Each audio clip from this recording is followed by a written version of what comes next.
السلام علیکم۔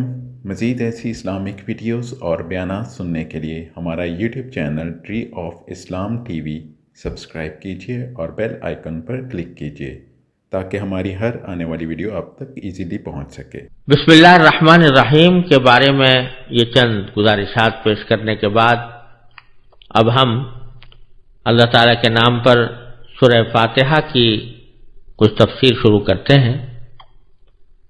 یہ سورہ فاتحہ جو قرآن کریم کی سب سے پہلی سورت ہے، کل 7 آیتوں پر مشتمل ہے، اور یہ امتیاز بھی اس سورت کو حاصل ہے کہ قرآن کریم میں سب سے پہلے مکمل سورت جو نازل ہوئی وہی سورہ فاتحہ ہے۔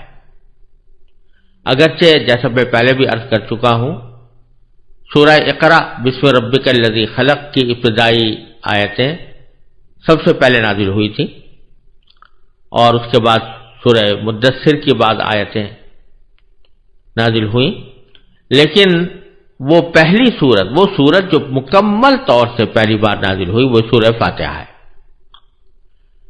اور اس سورہ فاتحہ کو پورے قرآن کریم کی ایک طرح سے تمہید بھی کہا جاتا ہے اور قرآن کریم کا خلاصہ بھی کہا جاتا ہے۔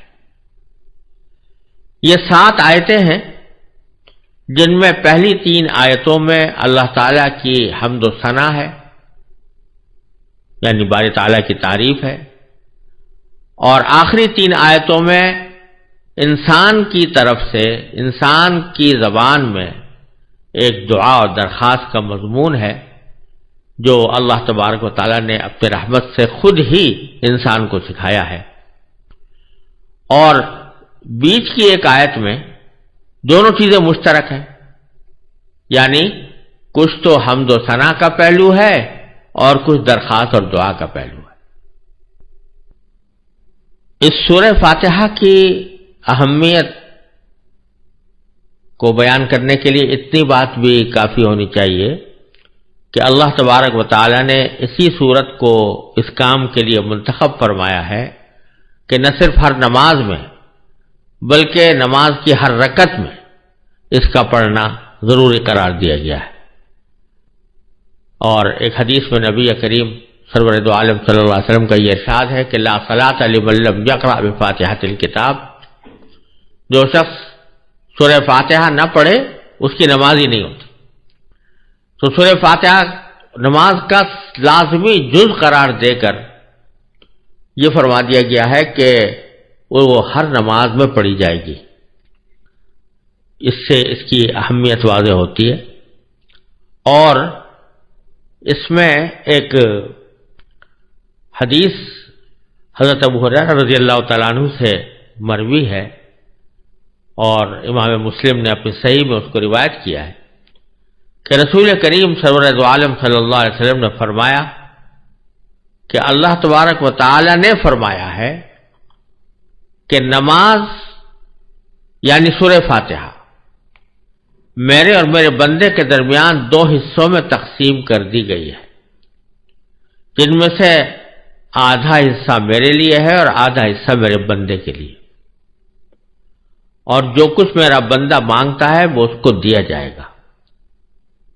پھر اس کی تفصیل نبی کریم صلی اللہ علیہ وسلم نے اس طرح بیان فرمائی کہ بندہ جب نماز میں یہ کہتا ہے کہ الحمدللہ رب العالمین، جس کا معنی یہ ہے کہ تمام تعریفیں اللہ کی ہیں جو تمام جہانوں کا پروردگار ہے، تو اللہ تبارک و تعالی اس کے جواب میں فرماتے ہیں کہ حمدنی عبدی، یعنی میرے بندے نے میری حمد کی ہے، میری تعریف کی ہے۔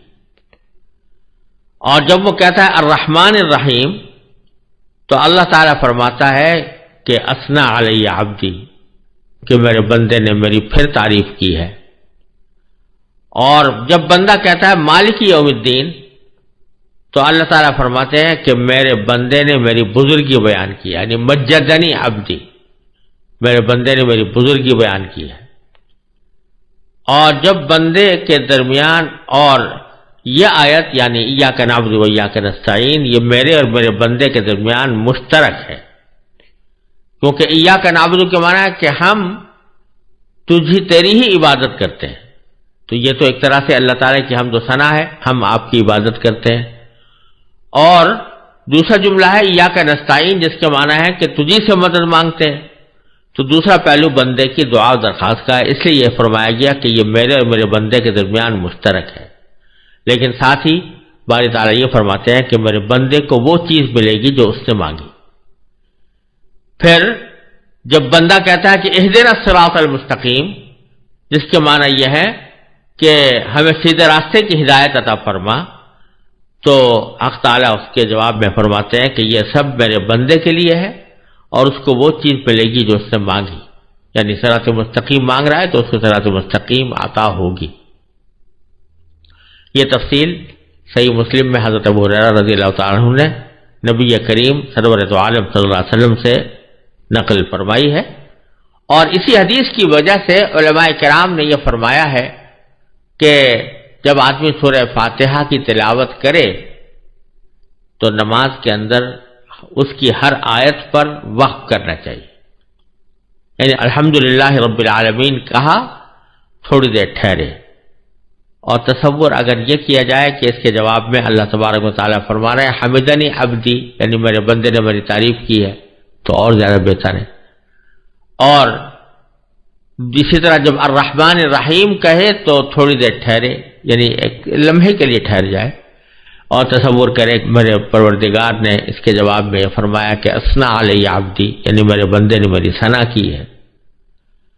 اور جب مالک یوم الدین کہے تو پھر ٹھہر جائے ایک لمحے کے لیے اور یہ تصور کرے کہ باری تعالیٰ نے فرمایا کہ مجدنی عبدی، میرے بندے نے میری بزرگی بیان کی ہے. اور اسی طرح ایاک نعبد و ایاک نستعین اور اہدنا الصراط المستقیم میں بھی. تو ہر آیت پر وقف کرنا زیادہ بہتر ہے. اور علماء کرام یہ فرماتے ہیں کہ ایسی یہ بات کوئی اچھی نہیں لگتی کہ ہر فقرے کے جواب میں اللہ تبارک و تعالیٰ کچھ فرما رہے ہوں اور آپ بکٹوٹ آگے بڑھتے چلے جائیں اور ان الفاظ کا یا اس جواب کا کوئی انتظار یا اس کا کوئی موقع آپ نہ چھوڑیں اپنی تلاوت کے درمیان. تو یہ اچھی بات نہیں ہے. اس لیے علماء کرام نے فرمایا کہ ہر آیت پر تھوڑا وقف کر کے اس کو پڑھنا چاہیے. اب اس سورہ فاتحہ کی سب سے پہلی آیت ہے الحمدللہ رب العالمین. اس کا ترجمہ یہ ہے کہ تمام تعریفیں اللہ کی ہیں جو تمام جہانوں کا پروردگار ہے. یہ آیت ہے تو چھوٹی سی، لیکن اس کے دو حصے ہیں. ایک میں اللہ تعالیٰ کی تعریفیں بیان کرنے کا ذکر ہے اور دوسرے میں اللہ تبارک و تعالیٰ کی خاص صفت یعنی رب العالمین بیان فرمائی گئی ہے. جہاں تک پہلے جملے کا تعلق ہے کہ الحمدللہ، اس کے معنی یہ ہے کہ تمام تعریفیں اللہ کی ہیں. حمد کا لفظ عربی زبان میں تعریف کے لیے بھی استعمال ہوتا ہے اور شکر کے لیے بھی استعمال ہوتا ہے. یہاں دونوں ترجمے کیے جا سکتے ہیں، لیکن تعریف کا ترجمہ کرنا اس لیے زیادہ بہتر ہے کہ یہ شکر کو بھی شامل ہے. تعریف زیادہ عام چیز ہے اور شکر خاص چیز ہے. تو اللہ تبارک و تعالیٰ دونوں کا مستحق ہے، یعنی اس کی تعریف بھی ہونی چاہیے، اس کا شکر بھی ادا کرنا چاہیے. لہذا اس کا جب ہم ترجمہ تعریف سے کریں گے تو اس میں شکر خود بخود شامل ہو جائے گا. اور شکر خود بخود اس درجہ شامل ہو گیا ہے کہ الحمدللہ کا لفظ یہ اللہ تعالیٰ کا شکر ادا کرنے کے لیے ایک مشہور فقرہ بن چکا ہے. اور عام حالات میں بھی جب آدمی اللہ تعالیٰ کا کوئی شکر ادا کرتا ہے تو الحمدللہ کہتا ہے.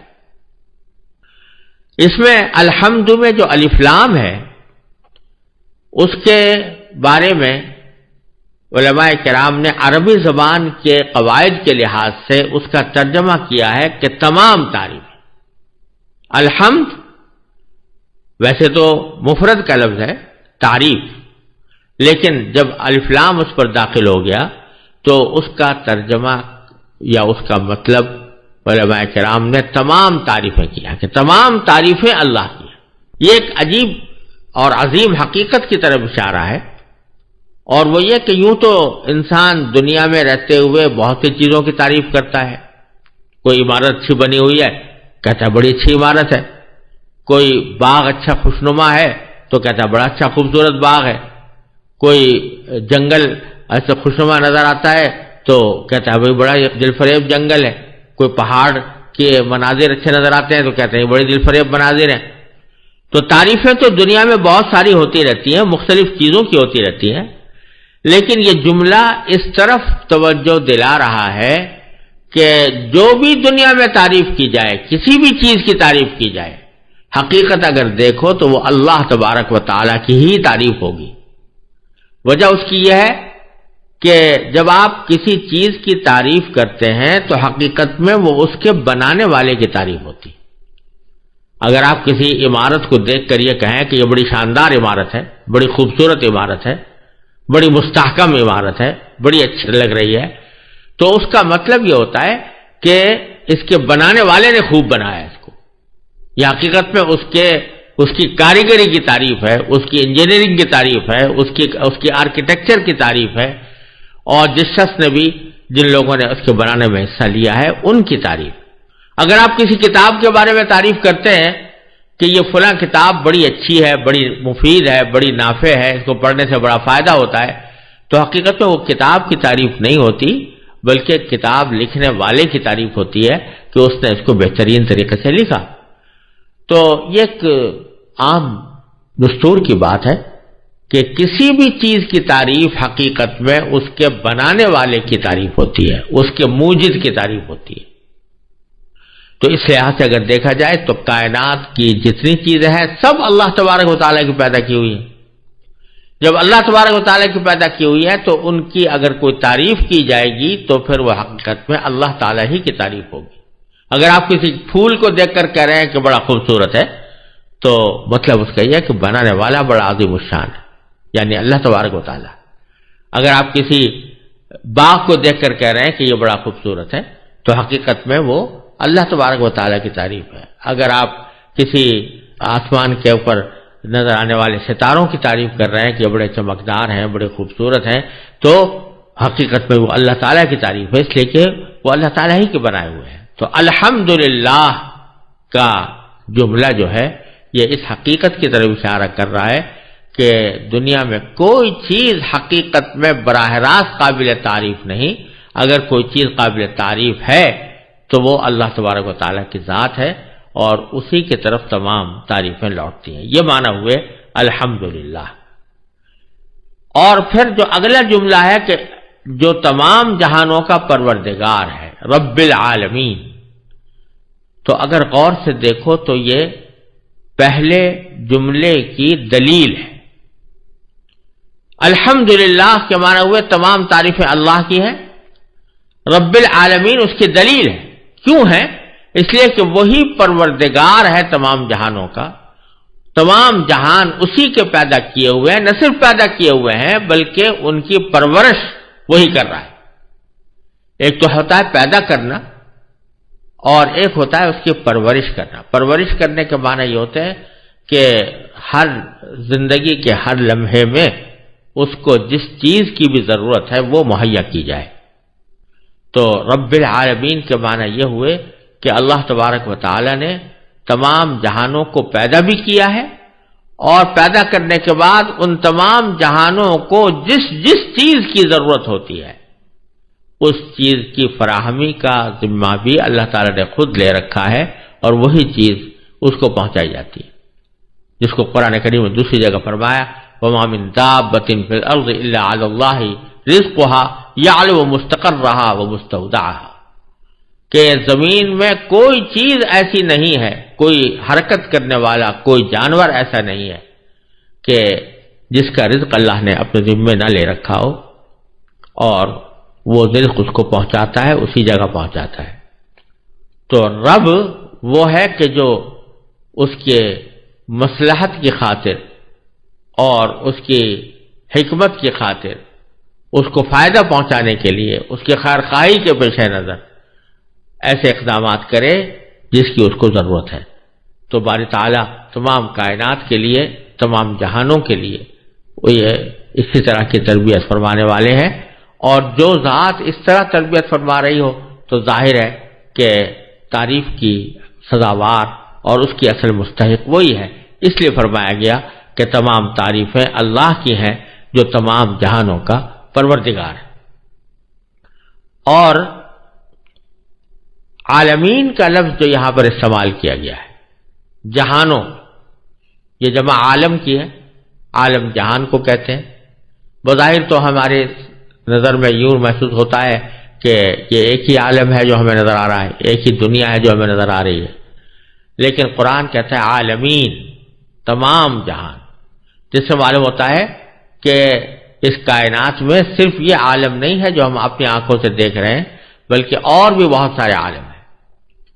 تو اس میں جمادات، جمادات کا عالم، نباتات کا عالم، حیوانات کا عالم، وہ تو اپنی جگہ پر ہے ہی، لیکن اس سے آگے فضا کا عالم، خلا کا عالم، ستاروں کا عالم، سیاروں کا عالم، اور پھر ان تمام آسمانوں سے ماورا ملأ اعلیٰ کا عالم، اور اسی طرح نیچے چلے جائیے تو زمینوں کا عالم، زمینوں کی تہوں کا عالم۔